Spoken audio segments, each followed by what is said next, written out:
Hey everyone, welcome back to the channel. We're Performance Agile. I'm Eric. And I'm Vince. And today we wrap up the last part of our 4-part series talking about the other roles.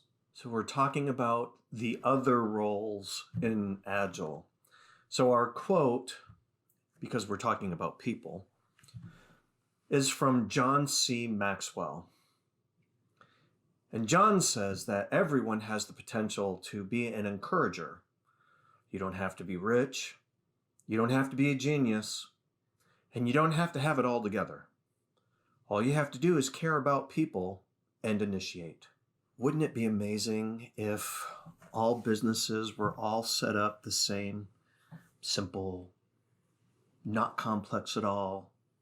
All we needed was a product owner and a scrum master and a team, and just knock it out, put out the best known products ever with just 3 roles. Wouldn't that be amazing? It'd be amazing. We'd be out of a job.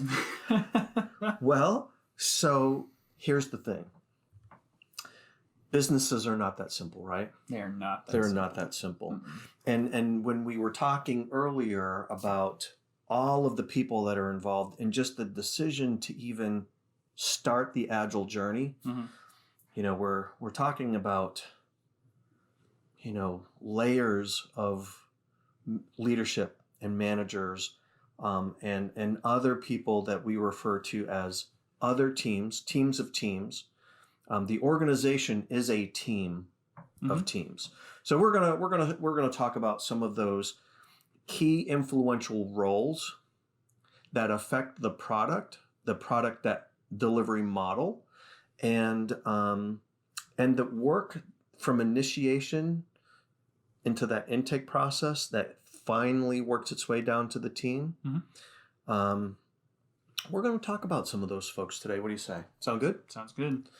Okay. So have you been in an organization where the technology, so we're not even going to talk about the business right now. So we're going to talk about just the technology base of people and the enterprise, Mm-hmm. right?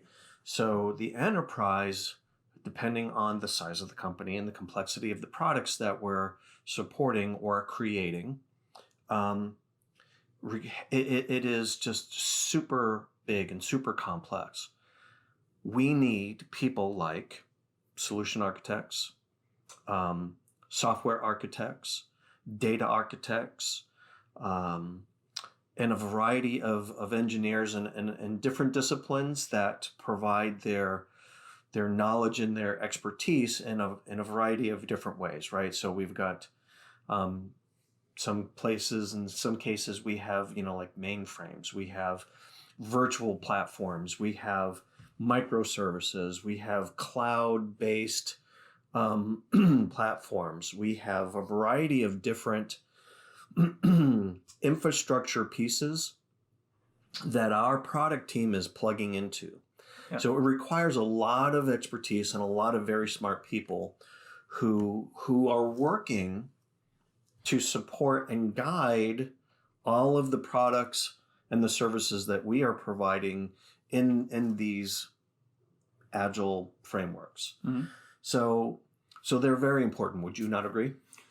Yes, they are important. And I think part of the confusion, especially on the enterprise side, is because these roles are so important, Mm-hmm. they feel like each step must happen sequentially. Mm-hmm.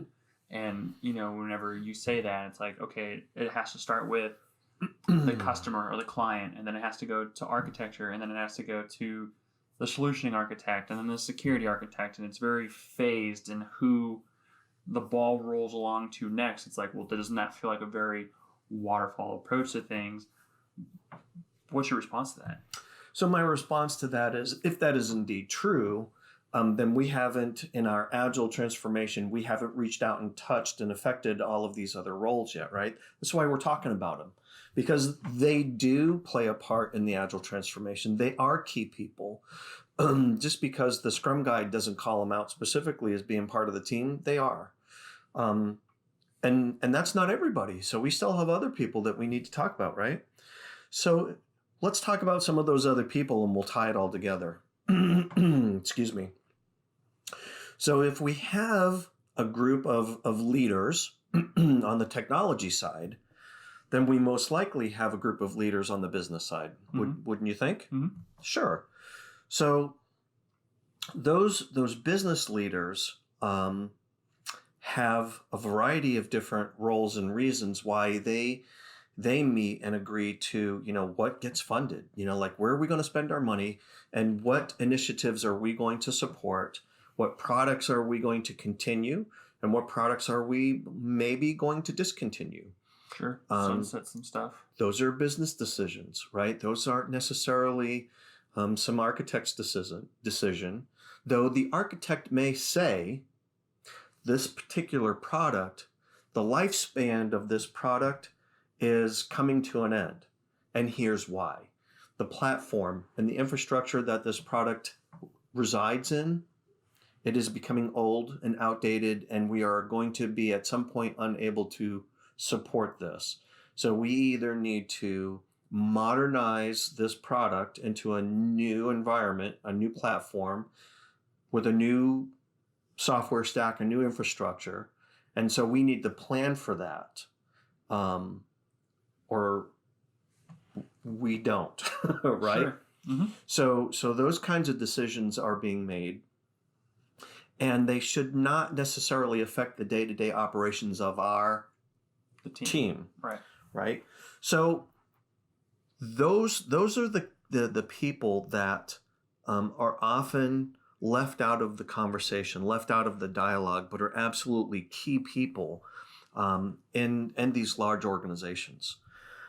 So I want to take this opportunity to ensure that if you're new to Agile and you're learning about Scrum or you're learning about Kanban or XP, and just because some of the literature doesn't explicitly call out the multitude of other people in your organization, they are still part of that family. They're still part of the big team. Right. They are a team of teams, right? So I just wanted to make sure that we gave them that shout out and that acknowledgement and the respect that goes with all of that education and expertise that they provide. Right. And we've only called out the people on the left-hand side of the Sure. team. We haven't even mentioned the Delivery? right-hand side. Right. Why don't you call some of them out? Well, when we say the team, the delivery team, we are under the impression that your QA will either be built into the team or will be a shared responsibility throughout team members. QA is not its own standalone function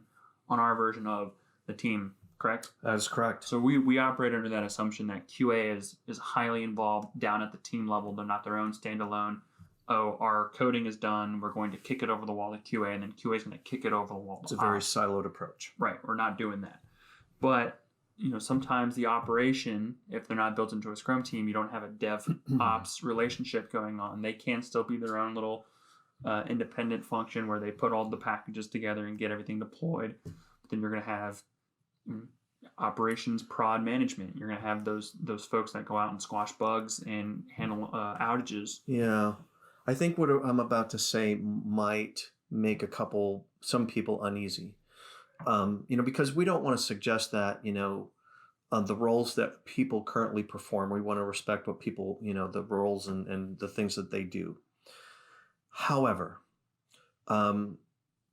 DevOps is a means to quality control and move that flow from development into a production environment where we're breaking down those silos, right? So in some organizations, and most really that I'm aware of, you have release managers. And so those release managers would be the ones that be that gate, if you will, of taking the product once it's made it through development and testing and quality assurance and set up for that delivery installation, if you will, or release. That function really kind of goes away with DevOps because it's built in. That delivery mechanism is built into that. So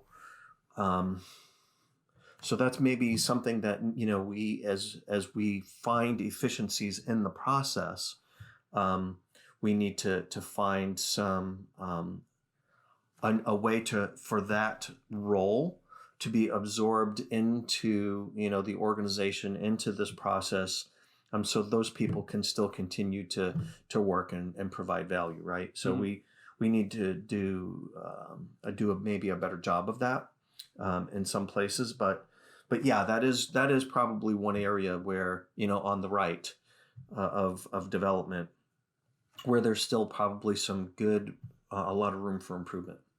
Yeah. So who else do you think is an important part of the big team, or a team of teams that we haven't mentioned yet? Well, we haven't mentioned the project manager or the PMO at large. I think that is the one thing we've failed to mention as of yet. And project managers are very much around. They stay. Sure. Their responsibilities are a little bit different, though. Yes. Because we're not driving towards a Gantt chart. We're not driving towards, this is our key deliverable time. Well, they might be key deliverable deadline dates or milestones based on like what features are needed by the customer, but there's not a real critical path in terms of a Microsoft project plan anymore, right? So they're not managing to those. Well, how many hours is it going to take to get this part of the project done, right, down to the millisecond? Their role has changed. What's different now? Their role has changed a lot, and so I want to be very clear about this. Just because someone's a project manager, there is not a love-hate relationship between Agile and project managers. They're people, right? They were trained to perform in that role a certain way, and if you want to be good at that, then it does kind of conflict a little bit with how we want people to approach work from an Agile perspective. Doesn't make them bad people. It just they need to look at that process that they learned, and they need to find a way to learn a new pattern of behaviors. So we never want to attack the person. Right. We want to attack the process, right? So that's what we want to focus on, is the project management process, or that PMO organization, not the people that are in it. So yeah, that's a big change for an organization that is very reliant and structured, in project management. Still need them. There's still a lot of contract work, contract negotiations, working with other vendors and the lawyers and finance and budgets, things like that. Very valuable skills, right? That never go away. Somebody still has to do that. I think the big fundamental shift is when we were talking about product owners, typically, traditionally, the project managers would own, a lot of what gets done.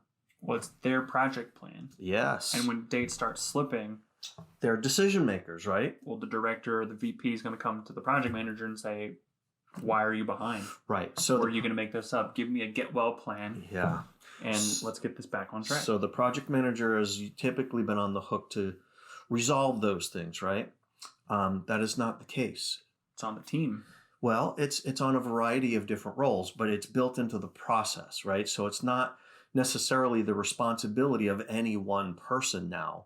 It's the process that defines how that gets resolved.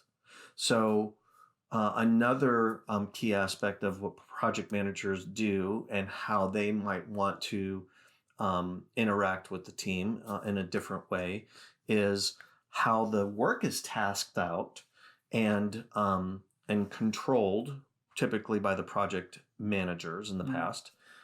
They don't do that anymore. So if your team has made the decision, the organization has made a decision to become Agile, and you're a project manager and you're still supporting a particular product or teams, you don't get to do that anymore, right? So there's a line now where, the roles and responsibilities that we have discussed, it does affect other existing roles and responsibilities. There is that that change aspect of the organization. So it's just a way of learning new patterns of behaviors. Still there, still need you. You're still important, but changes are necessary. So let's kind of solidify this and bring it all together. So Sure. you said we're going to talk about that thin strip. That thin strip. So let's say we have a client, Yes. and the client has come to us and they said, hey, here's the product that we want built. Sure. Now, we don't want to do a year's worth of requirements refinement right out of the gate. So there's this concept of, correct me if I'm wrong, because I think you have in the past, but it's minimal marketable feature. Uh-huh. It's a subset of all features. It's the core one. Right. Yes. Yeah. I'm not confusing that with MVP. Right. So that's what you want to identify first. Yes, you want to identify the core feature that the client needs from this overall product. You want to get with your business analysts, you want to get with your architects, your security folks, all of your engineers, and you want a solution that minimal marketable feature. Right. And then you want to... So the MVP that would come into play is, you're trying to shape, what that product is really going to look like and evolve into, right? Incorporated into that MVP are the minimal marketable features, right? So what are we really going to deliver out of this smoke and mirrors, concept or this prototype that we want to show and say, hey, are we on the right track? What do you think? Is this the right path? And then, what you deliver might actually look a lot like that. So I think that's where, a lot of confusion comes in for that. So yes, they are entwined and embedded, but really what you're delivering is not the MVP. You're delivering the minimal marketable features. And that's the skill and the discipline that comes with only delivering, creating, and then delivering minimally what the customer really needs, and then build on it incrementally, right? So that's a discipline. That's hard to do. Iterate. You further iterate. You iterate, and then you deliver incrementally. So the two go hand in hand. So they are not. We don't do these things separately. They are together. It takes a lot of people to do this, and it takes a lot of discipline. So yes, hopefully we are getting all of the right people with all the right skills together to perform these functions. But you're doing just enough initially. Yep. Just enough requirements initially, just enough design initially. Yep. Just enough architecture initially. Right.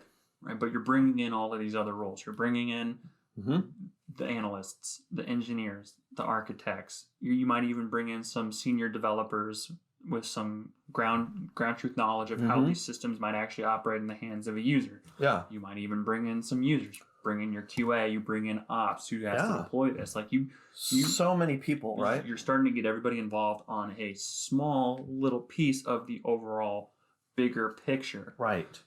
So that gets down to the team. Gets down to the team eventually. So let's just say when we were talking about our product delivery model and just to follow that train of thought, that the business says, hey, we really want to go in this direction. There's the customer. We see on the horizon, our intelligence says that, we want to be able to provide these services, or even more, let's flip that, even give it two sides of it. Technology says that we see on the horizon the ability to provide this same kind of a service to our customers and our product with this new technology. It's going to be groundbreaking, but this is what we're going to have to do in order to provide that service, right? So let's take both examples. Before the team really ever gets that work in their backlog, the business and these architects and these senior engineers are going to do that due diligence. They're going to do that research. They're going to they may even have some level of prototyping and justifying that they have to do to some board that's controlling the purse strings, right?